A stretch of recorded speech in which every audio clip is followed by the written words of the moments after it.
Manila North Cemetery, isa sa pinakamalaking sementeryo sa Maynilaan at pag-aari ng City of Manila.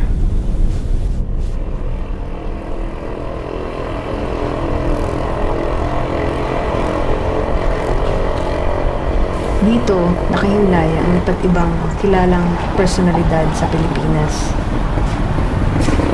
Kagaya ng mga dating presidente na sila Ramon Magsaysay,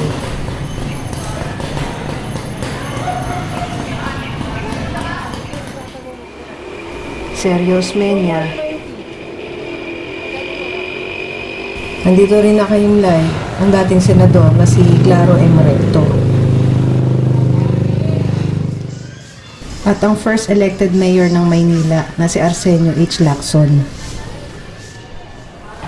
Dito rin namin natagpuan ang libingan ng dating artista at direktor na si Fernando Poe Jr.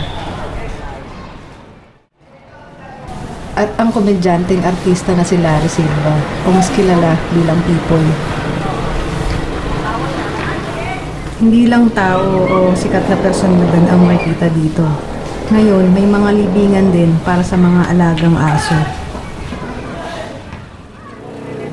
Meron itong 54 hectares at higit sa lahat, tirahan ng 10,000 Pilipino. Yung iba, mas pinili pang manirahan dito.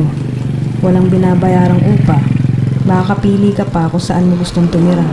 Sa loob ba ng museo, sa may 2 palapag na bahay, o sa open air kung tawagin, sa ibabaw ng mga nicho.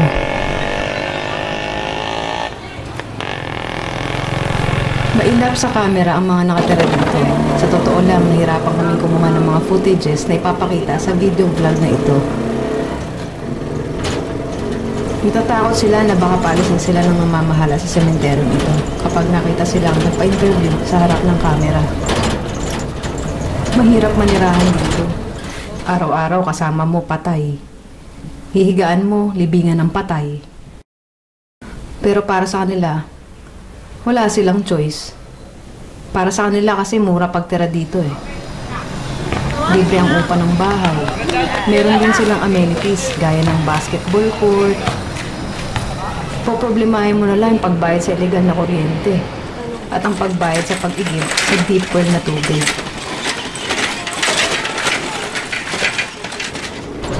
Karamihan na nakatira dito ay galing sa probinsya. Yung iba nandito na yung kabuhayan eh, kaya dito na rin sila lumipat. Gaya ng mga nagtitinda ng mga bulaklak at kanila. Para hindi na lumabas ang 10,000 residente, nagtayo rin sila ng mga sari-sari store, bilihan ng pagkain. Majority na nakatira dito ay mga caretaker ng mga puntod. Dito namin natagpuan at nakilala ang pamilya ni Lola Mercedes. Sa edad na 70 years old, nagtatrabaho pa rin siya bilang isang caretaker. Sabi niya, minana na daw niya ang trabaho niya sa kanyang mga magulang. Ngayon, pinasa naman niya ito sa kanyang mga anak. Kagaya ng trabaho ni Lolo Amado, pinasa niya ang trabaho sa kanyang 3 anak na lalaki bilang sepulturero. Ito si Lolo Amado, ang asawa ni Lola Mercedes. 75 years old, isang caretaker din at sepulturero. 1 taon na siyang bedridden ngayon. Hindi niya na maunat ang kanyang mga paa. Hindi na siya makapaglakad. Ang 2 anak na babae ni Lola Mercedes ay naggagawa ng lapida. Sa ibang sementeryo ito nakatira. At ang isang anak na babae na namatay ay kapiling ng isa sa mga anak niya. Mahirap ang trabaho bilang caretaker. 1 beses sa 1 taong ka lang sumusweldo. Sa musileo, may kita siya ng 1,200 kada taon. Sa maliit na puntod, 600 pesos naman kada taon. Yun ay kung may dadalaw sa November 1. November 1 kasi ang araw ng mga patay dito sa Pilipinas. Kung minsan, maswerte na silang may dumalaw, aabutan siya ng 100, 200. Mag-aabang na lang siya ulit ng mga susunod na dadalaw sa iba't ibang puntod. Sa ngayon, meron siyang 30 puntod na inaalagaan. At isa dito, ang Mosileo, kung saan sila nakatira ni Lolo Amado.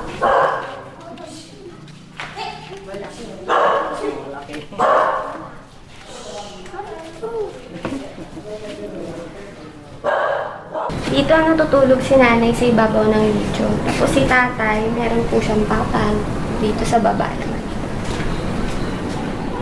1982 dito na kami nakatira dahil nasunugan kami sa Tagaytay. Dito ang anak buhay namin, caretaker. Yung tatay nanay dito talagang trabaho nila. Caretaker sila, sa kanila namin namana. Yung asawa ko, si Amado, may sakit. 1 taon na siyang may sakit. Ako na lang nag-aanap buhay ngayon. Pagkaka-caretaker. Nung malakas siya, sarpoterero siya, pero nung mahina na ngayon, ang mga anak ko na lang ang tumutulong sa panggastos namin, pang-araw-araw. Magkano talaga yung kinikita nyo pag sa loob ng isang buwan? Hindi naman pare-pareho kasi minsan nakakasingil ako ng 500 sa loob ng isang buwan. Minsan naman, wala. Kaya umaasa lang ako sa mga anak ko. Ganun lang. Pag marami pong dumalaw. Yun, minsan na binibigyan naman nila ako. Pa 200, 100, ganyan. Nakaipon din ako sa 700. Sa loob ng isang buwan. Alam po nung may-ari nito na dito po kayo nakatira. Pinatira niya kami rito. Sabi pa nga niya, huwag daw kami aalis kung di siya ang magsasabi. Kaya malakas ang daw kung tumira rito. Wala po kayong balak tumira sa labas? Ako gusto ko. Kaya lang itong kasama ko ayaw eh. Lalo na ngayon, hindi na siya naglalakad. Hindi na papayag yan. Gusto niya po dito na rin. Nasanay na po siya dito. Oo. Dahil tahimik dito. Pag lumabas po kayo, magulo. Hindi makakatulog sa labas. Lalo hindi kayo natatakot sa multo pagkagabi? Hindi naman. Wala namang multo rito eh. Ang mga nakakatakot dito, yung mga buhay talaga. Yung mga adik, ganyan. Meron ditong gumagalang, ganyan. Kaya sa gabi pa lang, nagsasara na kami ng pintuan, hindi na kami lumalabas. Ganun. Lalo na ngayon, ako lang. Lumalabas. Ito, alaga ito ng nanay ni Lola Mercedes. Bali ito, namana na lang din ni nanay dun sa nanay niya. Kaya tiwala naman yung may-ari nito na dito na sila patirahin. Eh nanay, yung kuryente niyo po, nagbabayad kayo? 150 isang linggo. Isang linggo. Nanay, nahihirapan po ba kayo dito? Pero kinakaya ko. Hindi kayo nahihirapan na matulog? Wala ko kayong foam, karton lang. Hindi naman. Plywood yun. Saka malamig po sa gabi dito. Siya, nakasapin lang siya. Nanay, ilang beses kayo kumakain sa isang araw? 2. Sa umaga, kapilang. Anong kadalasan yung ulam, nanay? Isda. Pagka wala kaming pambili, noodle, madalas. Itlog, mga ganon. Madaling lutuin. Nanay, magkano bili nyo dito pag nauubusan kayo ng gas? 150. Eh, pag wala kayo ng gas, uling na lang. Uling na lang. Magkano bili nyo sa uling? 5.20, 4 isa. Katabi ng bahay nila Lola Mercedes, dito naman nakatira yung isang anak. Kita natin yung bahay. Mahirap naman.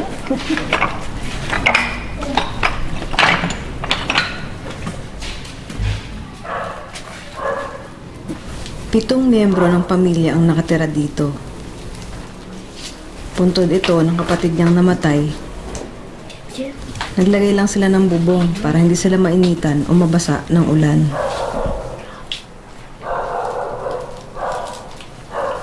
Yan ang bunso. Hindi ako takot sa multo, mas takot akong magutom. Kuya, araw-araw may trabaho naman kayo. Hindi naman pare-parehas. Minsan meron, minsan wala. Magkano naman po yung kinikita niya? Hindi rin pare-pares. Minsan pumaparte kami ng 300, minsan 200. Hindi pare-pares ang kita ng yung trabaho namin dito. Paano po kung wala pong magpapagawa? Wala kaming trabaho. Wala po kayong kita. No? Punta kami ngayon dun sa Alagang Puntot ni Mercedes kung saan sila nagsi-CR kasi doon may CR. Nanay, malayo pa? Ito na. Mabait naman yung alaga. Mabait po? Kaya po pinapayakan kayo. Ako naman.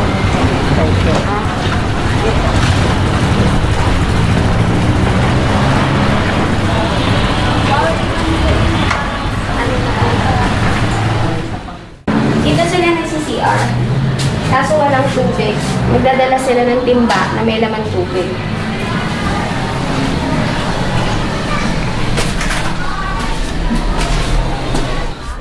Nakita namin sa labas ang mga anak malalaki ni Lola Mercedes. Buti kuya, tinutulungan niyo si nanay pang araw-araw. Kailangan namin siyang tulungan, magulang namin ito eh. Siyempre, kung hindi dahil sa magulang, hindi kami lalabas. Sa pagbalik namin sa tirahan ni Lola Mercedes, napansin ko na wala palang dingding ang paligid nito. Nanay, paano pag umuulan? Hindi kayo naanggihan. Hindi naman, pinupuksan ko yung payong na malaki. Napayungan ko siya. Ilalagay niyo dito sa ni tatay para hindi Hanggang mabasa. hindi matapos yung ulan, hindi man din ako matutulog. Ayoko mabasa siya. Binabantayan niyo. Oo. Nanay, anong gusto niyo pong matanggap na regalo? Kung ako kahit ano ibigay sa akin, gusto ko dahil ako matanggap lang ako, hindi naman ako maselan. Yung mga importante po na pang-araw-araw niyo. Gamit, no? Eh, si tatay po, ano po kailangan? Ano, yung pagkain niya, malakas pang kumain yan eh. Yung gatas, kailangan, tsaka sukal, kape, hindi ko siya pinay. Bigas, mga ganun, pag-araw-araw. Oo.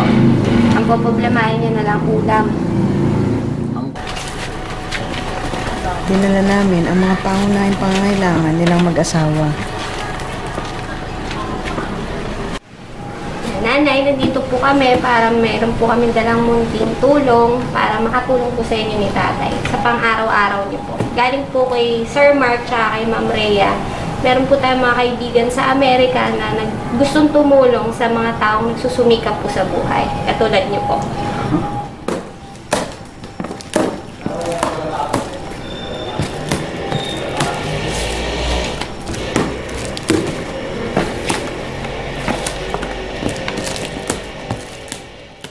Ito po nanay, pwede niyo pong panggamit pang araw-araw. Pwede niyo rin pong gawin na maliit na tindahan. Makakatulong po sa inyo ni tatay. Meron kang bigas.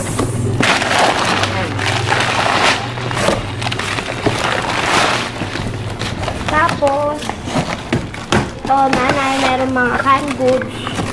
Pwede niyong gawing maliit na tindahan, tapos pang ulam-ulam niyo rin ni tatay. Tapos, para po kay tatay, mga prutas. Ayan. Ay. Ay, gusto niyo yung saging, tatay. Tapos meron din pong papaya, tatay. Sa inyo. Paborito yung mga Tapos nanay, may tubig po tayo para kay tatay. Tapos, gatas po. Para pang sa gabi po, titimpayin niyo. Tsaka po, meron tayong sa ano po sa bahay, gamit po konti sa bahay.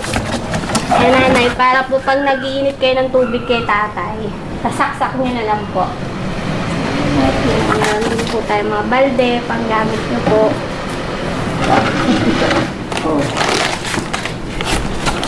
Water jug nanay, para yung kayo mahirapan. Saka kumot.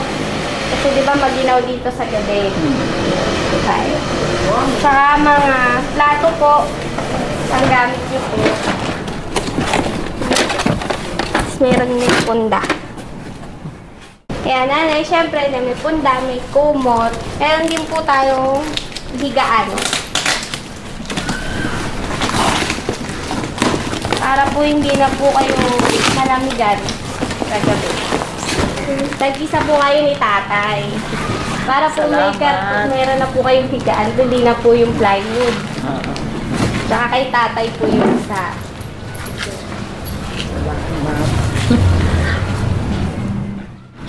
Bilang po yan, nanay. Meron pa pong pinamibigay si Sir Mark tsaka si Ma'am Rhea po na maliit na tulong kasi po yung trabaho niyo hindi naman araw-araw may kita kayo. Pwede niyo pong pangpuhunan or pang araw-araw pang gastos niyo po ni tatay. Salamat.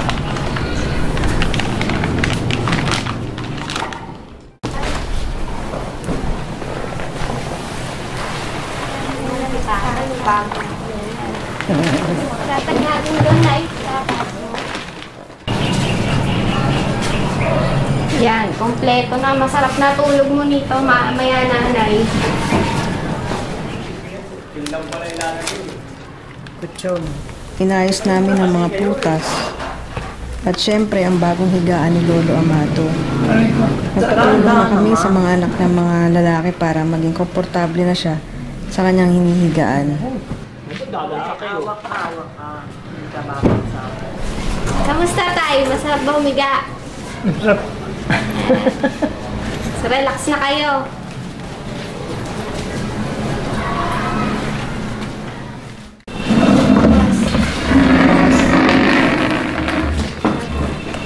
Nanay, magpapaalam na po kami. Maraming pong salamat. Sana po makatulong sa inyo mga pili ni Sir Mark at ni Ma'am Rhea po. Salamat. Sabihin mo, makarating sa kanya. Maraming salamat. Sige po, makakarating po. Tatay, thank you po. Salamat po. Alis na po kami.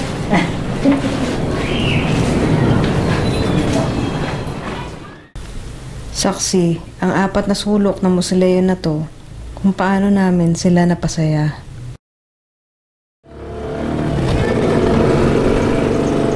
Lahat naman tayo ay dito ang huling hantungan. Una-una nga lang, hindi natin alam kung kailan tayo kukunin ang lumika sa atin. Hanggang maininga pa, nahanap kami ng matutulungan. Sana kayo rin, maliit man na bagay, ang mahalaga ay bukal sa inyong kalooban. 10 ng aking kasamahan, maligayang araw po. Maging blessing po tayo sa mga taong nakapaligid sa atin. God bless.